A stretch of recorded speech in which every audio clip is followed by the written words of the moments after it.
Hello children, welcome back to Max Made Easy. Let's continue with Pythagoras Theorem, exercise 18, part 5. Here is a fifth question. In the adjoining figure, angle BAC is equal to 90 degree, AC is equal to 400 meter and AB is equal to 300 meter. Find the length of BC. So, they have given this diagram, right? They have given this diagram and they are saying that angle BAC is BAC. This angle is 90 degree. That means it's clear that this diagram is a right angle triangle since this angle is 90 degree. And AC, A to C, the length of this side is 400 meter and AB is 300 meter. And we have to find the hypotenuse, that is B to C, right? So first let's write the given data. Angle BAC is equal to 90 degree. So you have to mark it over here. This is 90 degree and AC is equal to 400 meter. From the data itself we got it, and AB is equal to 300 meter.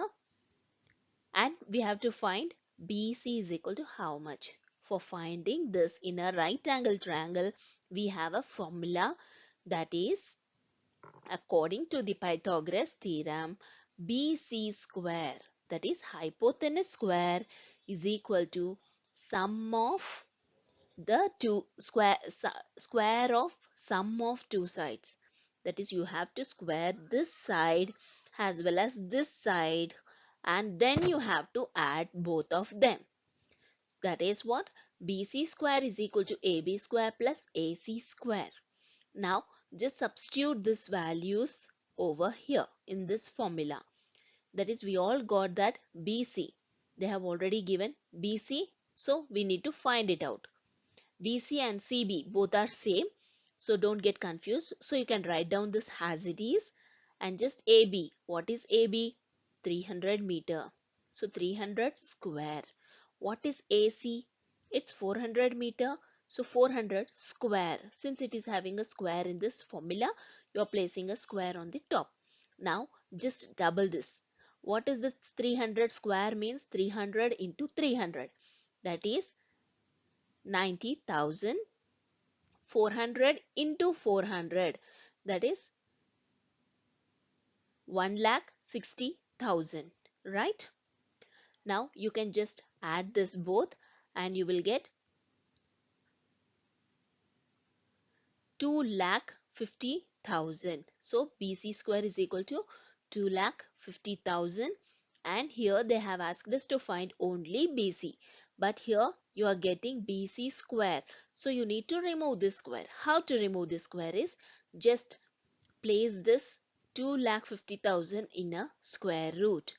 So this square is removed over here. For removing it, just do a square root for this number, this value. Here, how to find a square root? When you are having too many zeros, it is really very easy, right? Let me explain you once again. In my previous video, I have already explained. Even though, let me explain it once again for our newcomers.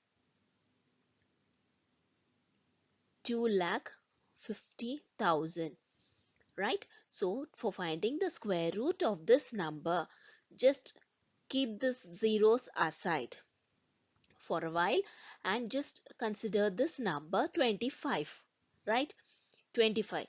25 is done with 5 5s are 25, right? Always for finding the square root, use the numbers like 2 2s are 4, 3 3s are 9, and 8 8s are 64, 7 7s are 49, 12 12s are 144, like that. So 5 5s is 25. So you can write 1 5 among this, and total they are 4 zeros, right? So you can write only half from this, that is only 2 zeros. If you write only 2 zeros to this 5, it will become 500. So 500 into 500 will be 2,50,000. This is one of the easiest way when you are having zeros continuously and having a small integer. You can do this method, and it is not applicable in all the ways, and I will upload a new video for finding the square root in an easy way. So keep watching Max Made Easy. Don't forget to like, subscribe, comment and hit the bell button. Check the description box for Pythagoras theorem. Thank you.